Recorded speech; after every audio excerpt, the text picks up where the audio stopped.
안녕하십니까, 김환균입니다. 한 해군 장교가 저희 PD 수첩을 찾아와 군대 내부의 비리를 폭로했습니다. 영관급, 그것도 현역 장교가 군대 내 비리와 관련해 양심 선언을 하기는 이번이 처음입니다. 이 장교는 해군사관학교를 졸업하고 우리 군의 심장부인 계룡대에서 근무하던 엘리트 군인이었습니다. 현역 장교가 왜 언론사를 찾아와 양심 선언을 할 수밖에 없었는지 만나봤습니다.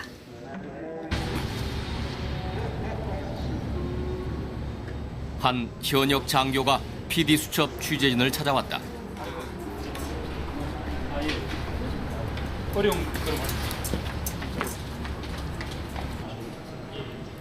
군대 내에 비리를 고발하겠다는 것이었다. 해군에 복무 중인 김영수 소령이었다. 군대는 그 어느 조직보다 엄격한 규율이 지배하는 곳이다. 현역 군인의 신분으로 조직 내부의 비리를 언론을 통해 폭로하는 데는 상당한 용기가 필요했다고 한다. 먼저 제일 솔직하게 먼저 두렵습니다. 지금 이 시간 이후로 일어날 어떤 상황에 대해서. 근데 이 두려움이 저는 3년 반을 제 나름대로 준비를 했던 일입니다. 그래서 그동안 견뎌왔듯이 앞으로 저한테 닥칠 이 고난도 제가 가족들하고 함께 견딜 수 있을 거라고 확신하고 있습니다.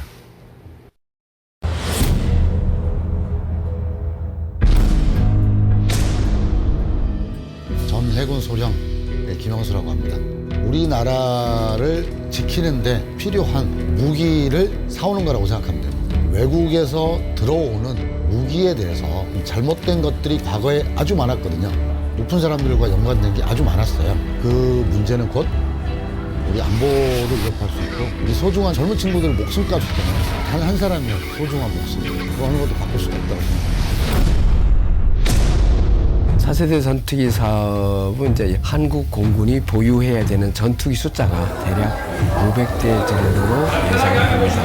10년에 한 100대에서 120대 정도를 구입해야 되는 것이 우리 군의 실정인데 실질적으로 국방부 예산이 충분치 않기 때문에 노후화된 전투기들이 많이 나죠. 폐기해야 되는 전투기를 새로 구입할 때 자수로 전투기 이런 개념으로 구매를 되는 겁니다. 대상 기종 선정을 하고 그 업체들로부터 제안서를 받아서 검토를 하고 나중에 시험 평가를 나가는 과정이 되는 거죠. 제가 그 평가하는 과정에 상당히 많은 회유와 압박과 이런 것들이 있었습니다. 언론을 통해서 얘기를 해서 압력 행사가 없어지도록 하고 공정하게 평가가 되도록 했으면 좋겠다. 가장 소중한 게 가족하고 친구들 관계죠. 그런 김에 중고교 동문들께서 이 자리에 모시겠습니다. 뜨거운 박수로 환영해 주시죠.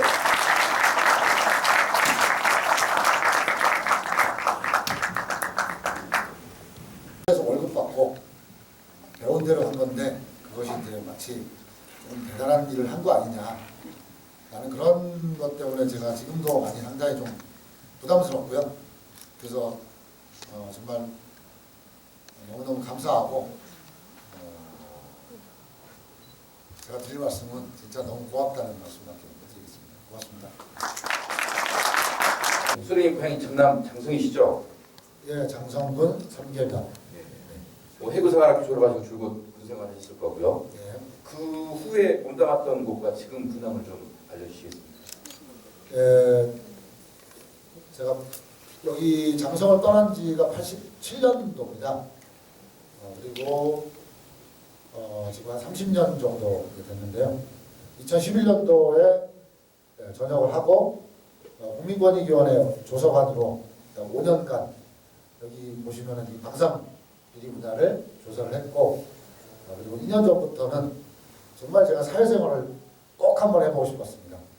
제가 많은 사람들이 얼마나 어렵게 억울하게 사는지 그걸 현장을 꼭 체험해보고 싶어서 사회생활을 하고 있는 중입니다. 제가 이 문제를 제기를 했을 때요. 제일 먼저 들었던 이야기가 딱 어떤 말인지 예상되시죠? 너도 전라도냐? 전라도. 아니 제가 이 문제를 제기했던 것과 이 전라도하고는 상관이 없는 거 아니에요? 예, 근데 그러면서 이게 이렇게 약간 정치색으로 몰아가는 거예요. 그러니까 옛날에 그 삼성의 어떤 문제를 제보했던 김용철 변호사, 예, 김용철 변호사도 여기죠. 그래서 자꾸 이제 그런 식으로 몰아간다는 게 저는 좌파는 아니고요. 저는 원칙적 보수주의자입니다. 그래서 그걸 잘 안 믿더라고요. 제가 경상도에서만 태어났으면 제가 원칙적 보수주의자라고 했으면 믿었을 텐데 안 믿어줍니다 지금까지도. 어차피 우리가 거대학과 싸우는 평생에 싸움이 시작되었는데요. 저도 그렇게 싸우고 있지만 이게 버겁긴 하지만 총원 날까지 싸우실 의향이 있으신지 만일 앞에 좀 말씀해 주십시오. 앞으로도 지금 계속 싸워야 되고요. 어저께 나온 대북학성기 납품비리 사건 있죠? 그거 제가 2년 동안 싸워서 이제 드러나는 거거든요. 이 싸움이 좋은 게 진실이 밝혀지면 정말 희열을 느낍니다. 그래서 앞으로도 싸우되 지금까지의 방식으로 싸우지 않을 겁니다. 상처받고 힘들고 그렇지 않으면서도 싸울 수 있는. 지금 제가 제일 고민이 제 싸움은 거의 끝났거든요. 근데 많은 사람들이 저한테 싸움거리를 가져와요. 그래서 저한테 대신 싸워달랍니다. 그런 사건이 1년에 한 50건에서 100건이 돼요. 그러니까 다른 사람의 거를 싸워야 되는지 그런 부분은 좀 고민하고 있습니다. 영화를 보면서 궁금한 게 굉장히 많았습니다. 현실 속에 이렇게 주인공님 직접 오셨기 때문에 딸은 또 어떻게 지내는지 부인은 또 어떻게 지내는지 하지만 가장 궁금한 게 항상 어떤 불의를 보고 정의감을 불태울 때 많은 갈등을 하지 않습니까? 인간적인 갈등을 이겨내시고 양심선언을 하셨는데 이제 소령님처럼 양심선언을 하고자 하는 사람 또는 진실을 위해서 열심히 이렇게 밝혀가는 노력 중인 사람들에게 꼭 해주고 싶으신 말씀 있으시면 그 말씀으로 힘을 얻어서 더 많은 양심선언과 진실을 향한 길로 나아갈 수 있다고 그런 용기를 좀 얻고 싶어서 듣고 싶은 말씀입니다. 그러니까 제가 꿈꾸는 세상은요. 그동안은 어떤 불의와의 싸움을 개인한테 맡겼잖아요. 저는 그거는 잘못됐다고 생각합니다. 이제는 한 개인이 잘못된 거대한 조직과 싸우는 게 아니라 우리도 조직을 갖춰야 된다.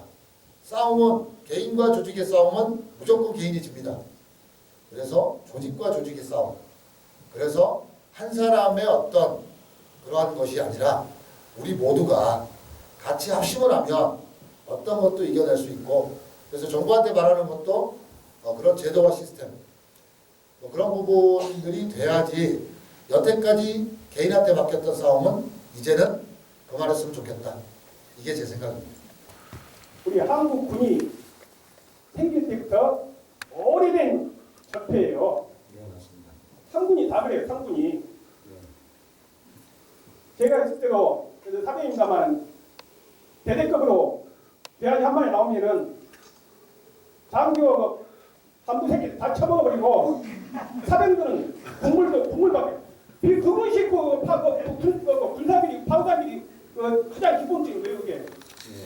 그래서 이 상군 현재까지 방산비리 상군 다 합하면 대략 얼마나 된다고 생각하십니까? 드러난 것이 얼마고, 그렇죠? 이제 드러난 것은 제가 봤을 때는 한 1%에서 2% 정도? 그리고 드러나지 않는 것이 대부분이고요. 그러니까 과거에는 주로 우리가 돼지고기 갖고 장난을 쳤는데 요즘 그런 게 돈이 안 되잖아요. 그래서 비행기 가지고 장난치고 특히 통영함 보셨죠? 4억짜리를 40억에 사는. 네, 그래서 이제 아까도 제가 말씀드렸지만 우리 모두가 감시자가 이제 돼야 됩니다. 그러기 위해서는 문제 제기를 개인이 했을 때 그거를 보호해주고 하는 게 없으면 문제 제기가 할 수가 없거든요. 그리고 특히 제가 이 방산비리에 목숨을 거는 이유가 다른 비리도 다 잘못됐지만 이 방산비리는 두 가지 문제가 있어요. 북한이 우리한테 위협을 가할 때 우리가 대처를 못하는 거예요. 예를 들어 청와대 뒷산에 오리콤포라고 있거든요. 근데 북한의 비행기가 오면 쏘는 겁니다. 근데 그 포신을 사격 연습할 때 터졌어요. 근데 왜 터졌냐면 우리나라 부산에서 만들어서 독일로 수출을 해서 독일에서 수입한 것처럼 이렇게 됐거든요. 그러니까 국가 안보의 문제고 또 우리가 애들이 지금 적잖아요. 생명의 문제입니다. 잘못하면요. 이게 물에 떠야 되는 전차가 물에 떴다고 생각하고 갔는데 깔아앉아서 애들이 둘이 죽었어요. 옛날에 천안함 있을 때 헬기가 떨어져서 4명이 죽었습니다. 그리고 심지어 어떤 비리도 있었냐면 낙하산 비리라고 있어요. 낙하산을 다 쓰면 폐기 처분하잖아요. 그거를 재활용을 한 겁니다. 그때 뇌물을 얼마 받았냐면 100만 원 받았습니다.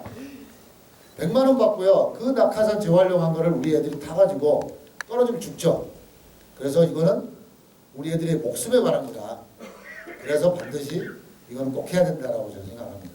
뭐 재향 군인회나 뭐 이런 군 그 예비역 단체들 있잖아요. 예, 보험단체들이 뭐 예를 들어 조달 입찰을 하면 납품 허가를 그 업체들 거기가 수의계하고 거기다 대다든가 심지어는 건설 업체까지 전부 다 해가지고 애들 쓰는 뭐 일반 컴퓨터 PC나 뭐 세탁기 있는 옷까지도 팬티까지도 다 거기서 납품한다는데 그게 사실인가요? 예, 그 국가기관법에 5분 복지단체는 수의계약을 좀 쉽게 돼 있어요. 그래서 참고로 상위군경회의 핵심적인 사람들이 이쪽에 있습니다. 광주에. 그래서 제가 실은 지난주에 제보를 받아놨어요. 근데 이게 이렇게 특전사 쪽이나 상위군경 이쪽은 건들면은요, 저도 무서워요. 가스통 들고요. 제가 번역기 조사할 때도 뭘 좀 쳤거든요. 월참회나 뭐 제한군인회 그랬더니 정말 쇠파이프가 막 그래서 아까 말씀하셨는데 이제 저도 50 넘어서 싸우기가 좀 겁이 좀 나긴 하는데 아까 말씀하신 것처럼 그런 단체들이 정부의 불법적 지원도 받고 수천억 원의 사업비를 따고 수백억 원의 횡령을 합니다. 그런데 여태까지의 정부에서는 보수단체 눈치를 보느라고 알면서도 넘어갔던 것이 사실입니다. 아니면 그 비싼까지가 저같이 그냥 분단 사령부에서만 보는 것만도 몇백억 규모인데 이게 전 군으로 합치면 몇 조 돈이었어요. 솔직히. 근데 그것이 과연 장군들만 보는 건지 아니면 그 위에 저희가 미국의 제가 드릴 질문은 군대가 우리나라의 어떤 조직보다도 세계적인데 방산 비리 문제나 그 의문사 문제를 해결하기 위해서 어떤 것부터 시작해야 될지. 먼저 방산비리 문제는요, 의지만 있으면 돼요. 군의 조직이 많아요. 그죠? 수사기관, 검찰, 군검찰, 기무헌병. 그러니까 조직이 무지 많은데 의지가 문제인 거죠. 그 의문사도 마찬가지로 저희들도 이제 그런 부분을 했어요. 딱 하나죠. 국가가 내 자식을 데려왔으면 군대 울타리 안에 있을 때는 국가가 무조건 책임입니다. 이거 당연한 겁니다. 그러면 그런 문제들이 발생했을 때 우리가 어떻게 해야 소련인같이 이렇게 거기에 맞서 싸움보다 힘을 주고 뭔가 더 실어서 이렇게 앞으로 나갈 수 있게 해줄 수 있는지. 실제로 밖에서 할 수 있는 것들은 별로 없더라고요. 그래서 이제 말로만 막 떠들잖아요, 정치권에서. 그런 부분이 좀 마음에 안 들어요. 그리고 우리가 공익제보자를 보호해야 된다고 그러잖아요. 국회 가보면 국회의원들 그런 소리 엄청 하거든요. 그래서 제가 그래요. 뻥 까지 말라고 그래요. 겉으로는 공익제보자 보호를 강화하고 이런 문제는 국민이 감시자가 돼야 된다고 하는데 이 법이 강화되면 제일 불편한 사람들이 우리 의원님들이에요. 그래서 앞에서 말하는 거하고 뒤에서 본질적인 생각이 다릅니다. 원래 그게 기득권이거든요. 그래서 이제 그거를 깨려면 정말 합심을 해야 돼요. 그때는 진짜 몰랐습니다. 그냥 우리가 배우잖아요. 그럼 배운 대로 그래서 그 부패방지법이나 이런 데 보면 있어요. 공무원들은 어떤 문제를 잘못을 보면 그거를 신고해야 된다. 부패방지법 56조. 저는 그걸 믿었죠. 순진하게. 그 법을 믿었던 거예요. 그러나 지금은 함부로 그런 법을 믿지를 않습니다. 제발 국가가 믿게 해줬으면 좋겠어요. 할 수 없는 저희 자신들이었지 않나. 근데 오늘 이 자리에 주어서 이런 몇 년이 지났지만 이제 이런 미안한 부채감을 좀이라도 덜을 수 있게 돼서 얼마나 다행인지 모릅니다. 어렵지만 이렇게 감사할 시간 함께하게 해주신 우리 김영수님께 다시 한번 뜨거운 박수